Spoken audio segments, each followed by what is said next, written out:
20 different type of rod and reel setups.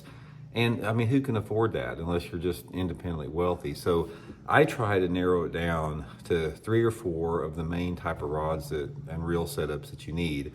And today what I want to talk about is my favorite, my number one that I think everyone should have, and that is a pitching and flipping stick setup. And I want to explain to you why that a pitching and flipping setup is way more diverse and versatile than just pitching and flipping with it.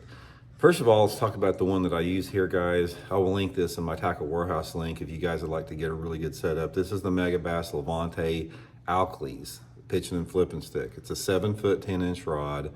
That's what you need when you're selecting one. Like I said, you need to have a rod that's 7.5 to 8 foot long. Based upon the manufacturer, some of them make difference. The Megabass model is 710. Also, guys, this is a really good price point rod. This rod's under $200. So, like I said, I'll put this exact rod in my Megabass or my Tackle Warehouse link in the description here. And then I couple it up with a 7-to-1 bait cast reel. This is that Abu Garcia Zat Attack reel. I really like it. One of the reasons I like this is part of the proceeds when you buy one of these at Tackle Warehouse goes to our former military and first responders to benefit them. 7-to-1 reel ratio, big large handle, nice aerodynamic profile, fits really good in your hand, casts really good. So Megabass Alclys flipping stick, Abu Garcia Zat Attack.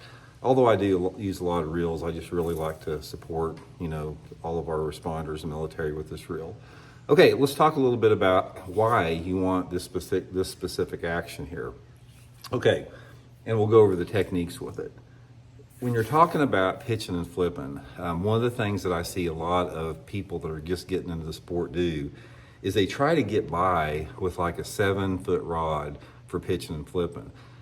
Guys, I can't tell you how many like on the water lessons I've done or co-anglers I fish with. I'll tell them we're going to go flipping and pitching, and they show up with a 7-foot, just a 7-foot medium heavy rod. That is not a pitching and flipping stick.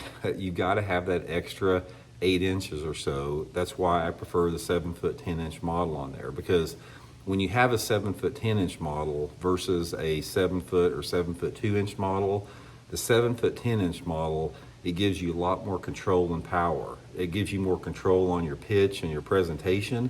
It gives you more power on your hook set. It allows you to control the fish better. It allows you to get your pitch and flip out further.